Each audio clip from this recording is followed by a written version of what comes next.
So some people were interested when I mentioned the study of the prophets and the kings. So I want to provide just some brief overviews here. Try to keep these short. I do have full studies of the prophets and the kings on my Facebook page, but I wanted to just provide brief summaries and kind of give you some guidance on where to go to understand. So before you even get into the prophets and the kings, it's going to be important for you to go and to look at Solomon. And to begin to study Solomon, you need to go over to First Kings, where we see that David desires to build the temple for God, but God is about to replace David with his son Solomon. And you're going to go over and start about First Kings chapter 3. And when you go over there, you want to read chapters 3, verse 7 through 14. And where Solomon is made king and he's granted this wisdom and the riches. Most of us are familiar with that. The reason why this is important is because when you read First Kings chapter 3, verse 7 through 14, and then when you go over to First Kings chapter 9, verses 4 through 9, and then verses 14, we find something very interesting. God gives instructions for King Solomon, for his kings, period, if you will, on what they are to do and are not to do. Not acquire so much wealth, gold, not to marry foreigners, all of these things. And in order for you to understand that, you want to go back over to Deuteronomy, because this is a part of the law that God gave Moses for his people concerning the kings. And I just want to read it. It says, however, he must not acquire many horses for himself or send the people back to Egypt to acquire many horses, for the Lord has told you, you are never to go back that way again. He must not acquire many wives for himself so that his heart won't go astray. He must not acquire large amounts of silver and gold for himself. Okay, this is important because when we get over here to First Kings chapter 3, or it may be verse 9, chapter 9, I'm sorry. When we get over here to chapter 9, what we will find out is that God says to Solomon, and I am getting there.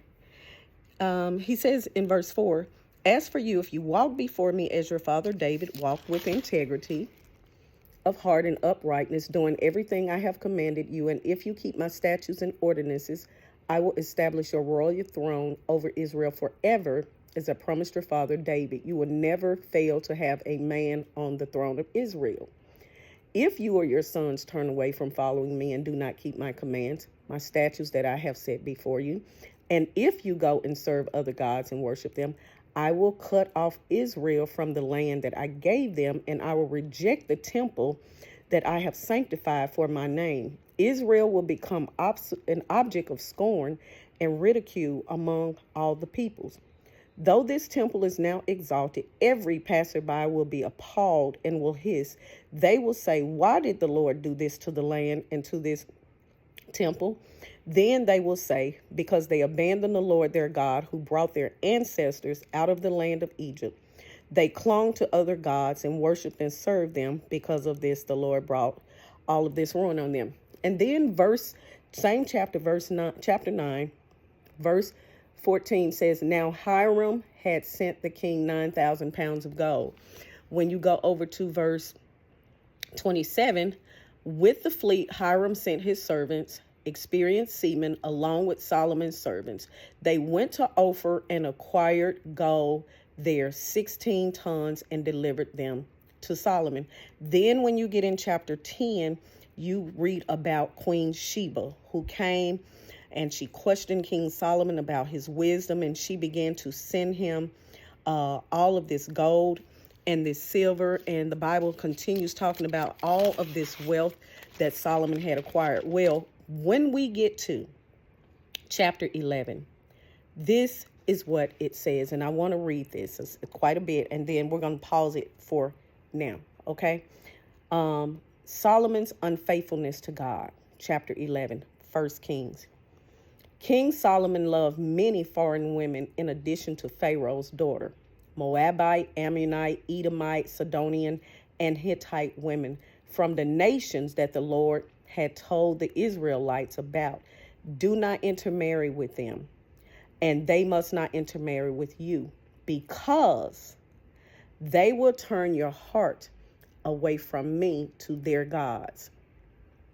Solomon was deeply attached to these women and loved them. He had 700 wives who were princesses and 300 concubines, and they turned his heart away from the Lord. God had already said this over in Deuteronomy 17. This is why he instructed not to marry them. And King Solomon was very attached to them, according to the scriptures. When Solomon was old, his wives seduced him to follow other gods. Y'all, he was making altars for these women to satisfy his wives, and he had many, so he had to satisfy all of these wives. He says his heart was not completely with the Lord his God, as his father David's heart had been. Solomon followed Ashtoreth, the goddess of the Sidonians, and Milcom, the detestable god of the Ammonites. Solomon did what was evil in the Lord's sight. And unlike his father David, he did not completely follow the Lord. Okay, he began to build high places to Chemosh, the god of Moab, and all of these things. When we get to verse 11, it says this: Then the Lord said to Solomon, since you have done this and did not keep my covenant and my statutes, which I commanded you, I will tear the kingdom away from you and give it to your servant. However, I will not do it during your lifetime because of your father David. I will tear it out of your son's hand, yet I will not tear the entire kingdom away from him. I will give one tribe to your son because of my servant David and because of Jerusalem that I chose. Now, all of that is important because this will help us understand when we go further looking into the kings and the prophets, and when we see the kingdom split between the northern and the southern kingdom, we will see that this backstory is important for that. If you're going to go and read this so that you can keep up with where we're going, you're going to Deuteronomy chapter 17, verse 17. You're going to 1 Kings chapter 3, and then you're going to 1 Kings chapter 9, verses 4 through 9, and then verse 14.